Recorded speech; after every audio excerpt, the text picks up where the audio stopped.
ಭಾರತಕ್ಕೆ ಕೊನೆಗೂ ಕೂಡ ಸುದರ್ಶನ ಚಕ್ರ ಬಂತು. ಇನ್ನು ಮುಂದೆ ಪಾಕಿಸ್ತಾನವರು ಯಾವುದೇ ರೀತಿಯಾದ ಮಿಸೈಲ್ಗಳನ್ನು ಹಾಕಲಿ, ಚೀನಾ ಅವರು ಯಾವುದೇ ರೀತಿಯಾದ ಮಿಸೈಲ್ಗಳನ್ನು ಹಾಕಲಿ, ಚೀನಾ ಅವರು ಎಂಥ ಸೂಪರ್ ಸೋನಿಕ್ ಜೆಟ್ಟಲ್ಲಿ ಭಾರತದೊಳಗಡೆ ಬರೋಕ್ಕೆ ಬಂದರೂ ಕೂಡ ಈಸಿಯಾಗಿ ಗೊತ್ತಾಗುತ್ತೆ. ಸೊ ಇಷ್ಟು ದಿನ ಇಸ್ರೇಲ್ ಥರ ಐರನ್ ಡೋಮ್ ನಮ್ಮ ಭಾರತಕ್ಕೆ ಬೇಕು ಅಂತ ತುಂಬ ಜನ ಕೇಳ್ತಿದ್ರು. ಸೊ ಅಂಥ ಐರನ್ ಡೋಮ್ ನಮ್ಮ ಭಾರತಕ್ಕೆ ಅದಕ್ಕಿಂತ ಪವರ್ಫುಲ್ ಆಗಿರುವಂಥ ಐರನ್ ಡೋಮ್ ರೆಡಿ ಆಗ್ತಿದೆ. ಸೊ ಕಂಪ್ಲೀಟ್ ಇನ್ಫಾರ್ಮೇಷನನ್ನು ಕೊಡ್ತೀನಿ. ಈ ಏರ್ ಡಿಫೆನ್ಸ್ ಸಿಸ್ಟಮ್ ಯಾಕೆ ಇಷ್ಟೊಂದು ಇಂಪಾರ್ಟೆಂಟ್, ನಮ್ಮ ಹತ್ರ ಎಷ್ಟೇ ದೊಡ್ಡ ಮಿಸೈಲ್ಗಳಿರಲಿ, ಎಷ್ಟೇ ನ್ಯೂಕ್ಲಿಯರ್ ಸಿಸ್ಟಮ್ಗಳಿರಲಿ, ಎಷ್ಟೇ super sonic 5th generation fighter ಜೆಟ್ಗಳಿರಲಿ, ಎಲ್ಲದಕ್ಕಿಂತ ಮುಖ್ಯ ಆಗುವಂಥದ್ದು ಈ ಏರ್ ಡಿಫೆನ್ಸ್ ಸಿಸ್ಟಮ್. ಯಾಕಂದರೆ ಇವಾಗ ನಾವು ಅವ್ರನ್ನ ಎಷ್ಟು ಸಾಯಿಸಿದ್ದೀವಿ ಅಂತಲ್ಲ, ಅವ್ರನ್ನ ಸಾಯಿಸ್ಕೊಂಡು ಅಂದರೆ ಶತ್ರು ದೇಶದವ್ರನ್ನ ಯುದ್ಧ ಮಾಡಿಕೊಂಡು ನಮ್ಮವರನ್ನ ನಾವು ಕಾಪಾಡ್ಕೋಬೇಕು. ಯಾವುದೇ ರಾಜತಾಂತ್ರಿಕ ಮಾರ್ಗ ನೋಡಿದ್ರು ಕೂಡ ಇದನ್ನೇ ಹೇಳುವಂಥದ್ದು. ನೀವೆಲ್ಲ ಬಾಹುಬಲಿ ಸಿನಿಮಾದಲ್ಲಿ ನೋಡಿದ್ರೆ ಪ್ರಭಾಸ್ ಅವರನ್ನ ಯಾಕೆ ರಾಜ ಮಾಡ್ತಾರಂದ್ರೆ ತನ್ನ ದೇಶದ ಪ್ರಜೆಗಳನ್ನು ತಾನು ಕಾಪಾಡಿಕೊಂಡು ಆಪೋಸಿಟ್ ಅವ್ರನ್ನ ಸಾಯಿಸ್ತಾನೆ. ಸೊ ಹಂಗೆ ಈ ಏರ್ ಡಿಫೆನ್ಸ್ ಸಿಸ್ಟಮ್ ಅನ್ನೋದು ನಾರ್ಮಲ್ ಆಗಿ ಶತ್ರು ದೇಶದವರು, ಇವಾಗ ಪಾಕಿಸ್ತಾನ, ಚೀನಾ ಅಥವಾ ಯಾರೇ ಆಗಲಿ ಎಷ್ಟು ಮಿಸೈಲ್ಗಳನ್ನು ಹಾಕಿದ್ರು ಕೂಡ, ಎಷ್ಟೇ ಅಟ್ಯಾಕ್ ಮಾಡೋಕ್ಕೆ ಬಂದರೂ ಕೂಡ ಅದನ್ನು ಗಾಳಿಯಲ್ಲೇ ಹೊಡೆದಾಕುವಂಥ ಶಕ್ತಿಯನ್ನು ಇರುತ್ತೆ. So last time operation Sindoor ಮಾಡಿದಾಗಲೂ ಕೂಡ ಪಾಕಿಸ್ತಾನವರು ಹಲವಾರು ಡ್ರೋನ್ಗಳನ್ನು ಹಾಕಿದ್ರು, ಹಲವಾರು ಮಿಸೈಲ್ಗಳ ಮೂಲಕ ಅಟ್ಯಾಕ್ ಮಾಡೋಕ್ಕೆ ಟ್ರೈ ಮಾಡಿದ್ರು. ಒಂದು ಕೂಡ ನಮ್ಮ ಭಾರತದಲ್ಲಿ ಇಂಪ್ಯಾಕ್ಟ್ ಮಾಡೋಕ್ಕಾಗಿಲ್ಲ because of air defence system. ನಮ್ಮ ಹತ್ರ ಇರುವಂಥ ರಷ್ಯಾದ S-400, ಬಟ್ ನಮ್ಮದು 24/7 ಆಕ್ಟಿವೇಟ್ ಇರಲ್ಲ. ಇವಾಗ ಇಸ್ರೇಲ್ ಅವ್ರದ್ದೆಲ್ಲ ನೋಡಿದ್ರೆ ಅವ್ರದ್ದು ಯಾವ ಕಡೆಯಿಂದ ಮಿಸೈಲ್ಗಳು ಬರುತ್ತೆ ಗೊತ್ತಿರಲ್ಲ. ಇವಾಗ ಹಮಾಸ್ ಅವರಿದ್ದಾರೆ, ಈ ಕಡೆ ಹಿಜ್ಬುಲ್ಲಾ ಅವರಿದ್ದಾರೆ, ಈ ಕಡೆ ಸಿರಿಯಾದಲ್ಲಿ ಯಾವ ಬಾಂಬುಗಳು ಆಗ್ತಾರೋ ಗೊತ್ತಿಲ್ಲ, ಈ ಕಡೆ ಈಜಿಪ್ಟು. ಸೊ ಅವ್ರಿಗೆಲ್ಲ ಕಡೆ ಕೂಡ ಶತ್ರುದವ್ರೆ. ಅದಕ್ಕೆ ಏನು ಮಾಡ್ತಾರೆ ಅಂದರೆ ಅವರು 24/7 ಐರನ್ ಡೋಮನ್ನು ಆಕ್ಟಿವೇಟ್ ಮಾಡಿರ್ತಾರೆ. ಸೊ ಐರನ್ ಡೋಮ್ ಅಂದರೆ ಹೆಂಗಂದ್ರೆ, ಇವಾಗ ಆಪೋಸಿಟಲ್ಲಿ ಶತ್ರು ದೇಶದಲ್ಲಿ ಏನಾದರೂ ಮಿಸೈಲ್ ಬಂತು ಅಂದರೆ ಅದು 24/7 ಆಕ್ಟಿವೇಟ್ ಇದ್ದರಿಂದ ಇಮಿಡಿಯೇಟ್ ಆಗಿ ಗಾಳಿಯಲ್ಲೇ ಹೊಡೆದಾಕುತ್ತದು. ಇಡೀ ದೇಶದಲ್ಲೇ ಹೈಯೆಸ್ಟ್ ಸ್ವಲ್ಪ ಮಾಡರ್ನ್ ಟೆಕ್ನಾಲಜಿ ಅಂದರೆ ಅದು ಐರನ್ ಡೋಮು. ಸೊ ಅದಕ್ಕಿಂತ ಚೆನ್ನಾಗಿರುವಂಥದ್ದು ನಮ್ಮ ಭಾರತದಲ್ಲಿ ಇವಾಗ ಸುದರ್ಶನ ಚಕ್ರವನ್ನು ರೆಡಿ ಮಾಡ್ತಿದ್ದಾರೆ. ಸೊ ಇದು ಯಾಕೆ ಇಷ್ಟೊಂದು ಇಂಪಾರ್ಟೆಂಟು, ಮತ್ತು ನಮ್ಮ ಭಾರತದ ಭವಿಷ್ಯ ಯಾವ ರೀತಿ ಬದಲಾಗುತ್ತೆ ಇದರಿಂದ ಕಂಪ್ಲೀಟ್ ಡೀಟೇಲ್ಸನ್ನು ಕೊಡ್ತೀನಿ. ಆ್ಯಂಡ್ ತುಂಬ ಜನ ಸಜೆಷನ್ಸನ್ನು ಕೊಡ್ತಿದ್ದೀರಾ ಏನೇನು ಇಂಪ್ರೂವ್ ಮಾಡ್ಕೋಬೇಕು ಮತ್ತು ಏನೇನು ಇಂಪ್ರೂವ್ ಮಾಡ್ಕೊಂಡಿದ್ದೀನಿ ಅಂತ. ತುಂಬ ಹೃದಯಪೂರ್ವಕ ಧನ್ಯವಾದಗಳು. ಏನಕ್ಕೆ ಸ್ವಲ್ಪ ಸ್ಪೀಡಾಗಿ ಆಗ್ತಿದೆ ಅಂದರೆ, ನಾನು ನಾರ್ಮಲಾಗಿ ಯೂಟ್ಯೂಬ್ ವೀಡಿಯೋಸ್ ನೋಡುವಾಗ ಟೈಮ್ ಸೇವ್ ಮಾಡೋದಕ್ಕೆ 2x ಸ್ಪೀಡಲ್ಲಿ ನೋಡ್ತೀನಿ.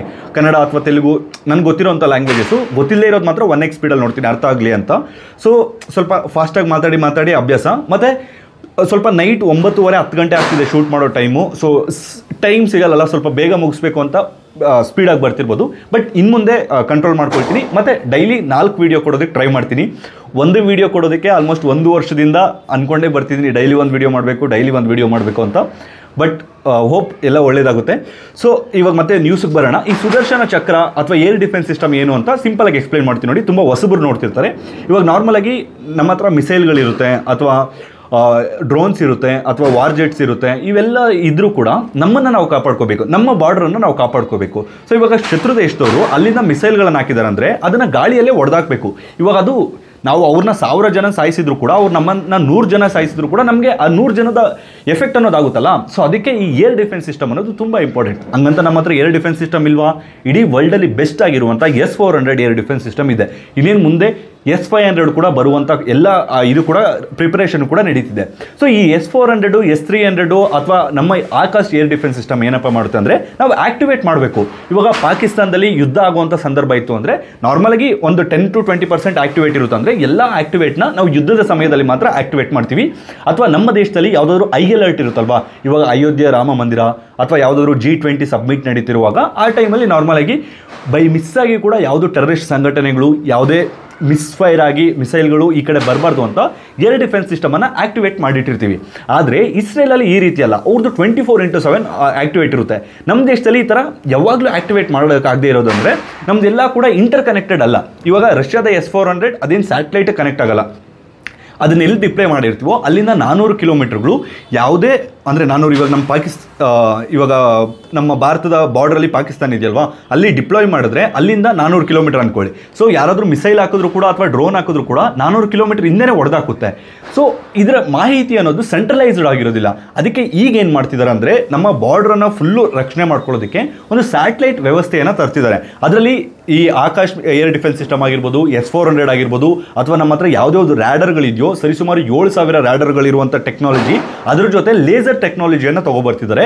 ಈ ಲೇಸರ್ ಟೆಕ್ನಾಲಜಿ ಹೆಂಗಂದ್ರೆ, ಇವಾಗ ನಾರ್ಮಲ್ ಆಗಿ ಅವ್ರದ್ದೊಂದು ಮಿಸೈಲ್ ಹಾಕ್ತಾರೆ ಅನ್ಕೊಳ್ಳಿ. ಸೊ ನಾವು ಒಂದು ಮಿಸೈಲ್ ಕಳಿಸಿದ್ರೆ ಈ ಮಿಸೈಲ್ ಒಂದು ₹1,000 ಖರ್ಚಾದ್ರೆ ನಮಗೂ ₹1,000 ಖರ್ಚಾಗುತ್ತೆ ಈ ಮಿಸೈಲ್ ಇದು ರೆಡಿ ಮಾಡೋದಕ್ಕೆ. ಅದ್ರ ಬದಲು ಲೇಸರ್ ಅಂದರೆ ಒಂದೇ ಸಲ, ಇವಾಗ ನಾರ್ಮಲ್ ಆಗಿ ಚಿಕ್ಕ ನಾವೆಲ್ಲ ಮನೇಲಿ ಬಳಸ್ತೀವಲ್ಲ ಲೇಸರು, ಅದೇ ರೀತಿ ದೊಡ್ಡ ಲೇಸರ್ ಇರುತ್ತೆ.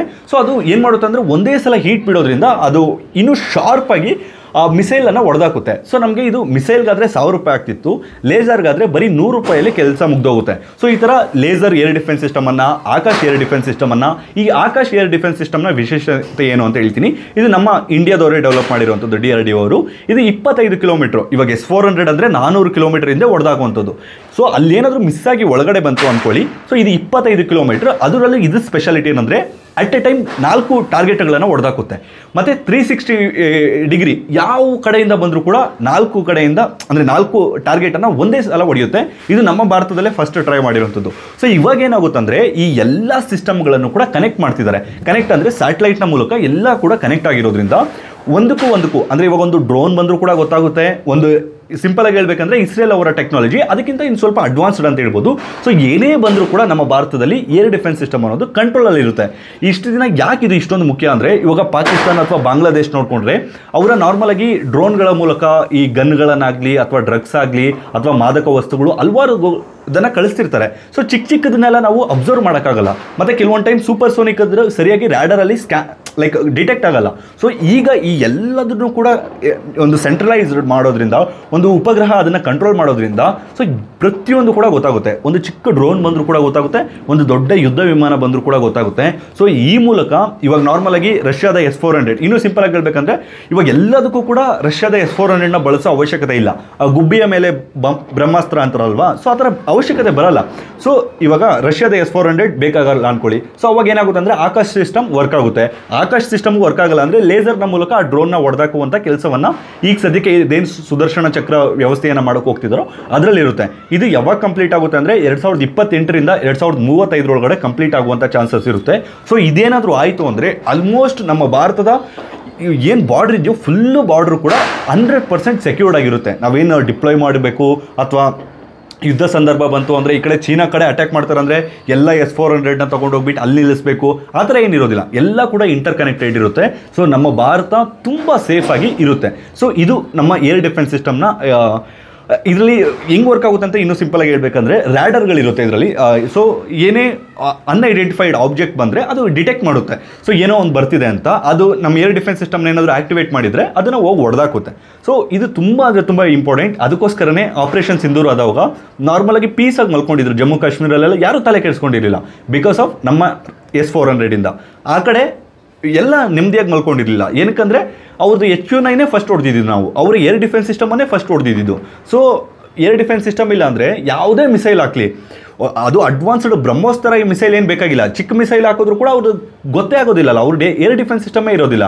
ಸೊ ಈ ಥರ ಎಷ್ಟು ಏರ್ ಡಿಫೆನ್ಸ್ ಸಿಸ್ಟಮಲ್ಲಿ ಅಡ್ವಾನ್ಸ್ಡ್ ಹೋಗ್ತೀವೋ ಅಷ್ಟು ನಮ್ಮ ದೇಶ ಅನ್ನೋದು ಸೆಕ್ಯೂರ್ಡ್ ಆಗಿರುತ್ತೆ. ಸೊ ಅದಕ್ಕೋಸ್ಕರನೇ ಈ ಏನು ಸುದರ್ಶನ ಚಕ್ರವನ್ನು ಮಾಡೋಕೆ ಹೋಗ್ತಿದ್ದಾರೋ, ಕೃಷ್ಣನನ್ನು ಇನ್ಸ್ಪಿರೇಷನ್ ಆಗಿ ತಗೊಂಡು, ಕೃಷ್ಣನ ಸುದರ್ಶನ ಚಕ್ರ ಗೊತ್ತಿರುತ್ತಲ್ವಾ. ಸೊ ಹೆಂಗೆ ಧರ್ಮದ ಪರವಾಗಿತ್ತೋ ಅದೇ ರೀತಿ ನಮ್ಮ ಈ ಸುದರ್ಶನ ಚಕ್ರ ಕೂಡ ನಮ್ಮ ದೇಶವನ್ನು ಕಾಪಾಡೋದ್ರಲ್ಲಿ ಧರ್ಮದ ಪರವಾಗಿ ತುಂಬ ಮುಂದುವರೆದಿದೆ ಯುತ್ತೆ ಅಂತ ಹೇಳ್ಬೋದು, ಇದೇನಾದರೂ ಡೆವಲಪ್ ಆದರೆ. ಸೊ ಇದು ಸುದರ್ಶನ ಚಕ್ರ ಮತ್ತು ನಮ್ಮ ದೇಶದ ಏರ್ ಡಿಫೆನ್ಸ್ ಸಿಸ್ಟಮ್ ಬಗ್ಗೆ. ಸೊ ಇದ್ರ ಬಗ್ಗೆ ಏನಾದರೂ ಡೌಟ್ ಇತ್ತು ಅಂದರೆ ಕಮೆಂಟ್ ಬಾಕ್ಸ್ನಲ್ಲಿ ಕಮೆಂಟ್ ಮಾಡಿ. ಮತ್ತು ನೆಕ್ಸ್ಟ್ ವೀಡಿಯೋ ಯಾವ ಟಾಪಿಕ್ ಮೇಲೆ ಮಾಡಬೇಕು ಅಂತ ಅದನ್ನು ಕೂಡ ಕಮೆಂಟ್ ಬಾಕ್ಸ್ನಲ್ಲಿ ಕಮೆಂಟ್ ಮಾಡಿ. ಇಲ್ಲಿವರೆಗೂ ನೋಡಿದ್ರೆ ಅಂದರೆ ಏನಾದರೂ ನನ್ನ ಮಿಸ್ಟೇಕ್ಸ್ ಇದ್ದರೆ ಆಲ್ಮೋಸ್ಟ್ ಈಗಲೂ ಕೂಡ ಸ್ಪೀಡಾಗಿ ಹೇಳ್ದೆ ಅಂದ್ಕೊಳ್ತೀನಿ. ಅಪ್ಕಮಿಂಗ್ ವೀಡಿಯೋಸಲ್ಲಿ ಆದಷ್ಟು ಸ್ಲೋ ಆಗಿ ಹೇಳೋದಕ್ಕೆ ಟ್ರೈ ಮಾಡ್ತೀನಿ. ಮತ್ತು ಎಡಿಟಿಂಗ್ನು ಕೂಡ ಇಂಪ್ರೂವ್ ಮಾಡ್ಕೊಳ್ತೀನಿ. ಸ್ಟುಡಿಯೋ ಸೆಟಪ್ಪು ಒಂದೊಂದನೇ ಇಂಪ್ರೂವ್ ಮಾಡ್ಕೊಳ್ತೀನಿ. ಸೊ ಏನಾದರೂ ಮಿಸ್ಟೇಕ್ಸ್ ಆಗಿದ್ದರೆ ದಯವಿಟ್ಟು ಕ್ಷಮಿಸಿ. ಸೊ ಇಲ್ಲಿವರೆಗೂ ವೀಡಿಯೋ ನೋಡಿರೋದಕ್ಕೆ ತುಂಬ ಥ್ಯಾಂಕ್ಸ್. ಇದೇ ರೀತಿಯಾದ ಡೈಲಿ ಒಂದು ಅಪ್ಡೇಟ್ ಬರ್ತಿರುತ್ತೆ. ಸೊ ದಯವಿಟ್ಟು ಕೆಳಗಡೆ ಕಾಣ್ತಿರುವಂಥ ಸಬ್ಸ್ಕ್ರೈಬ್ ಬಟನನ್ನು ಪ್ರೆಸ್ ಮಾಡ್ಕೊಳ್ಳಿ. ಇದರಿಂದ ನಿಮಗೂ ಕೂಡ ಒಂದು ಇನ್ಫಾರ್ಮೇಷನ್ ವೀಡಿಯೋಸ್ ಪ್ರತಿನಿತ್ಯ ಒಂದು 8ರಿಂದ 10 ನಿಮಿಷದೊಳಗಡೆ ಬರುತ್ತೆ. ಮತ್ತು ಈ ವಿಡಿಯೋನ ಎಷ್ಟಾಗುತ್ತೋ ಅಷ್ಟು ಎಲ್ಲರಿಗೂ ಶೇರ್ ಮಾಡಿ.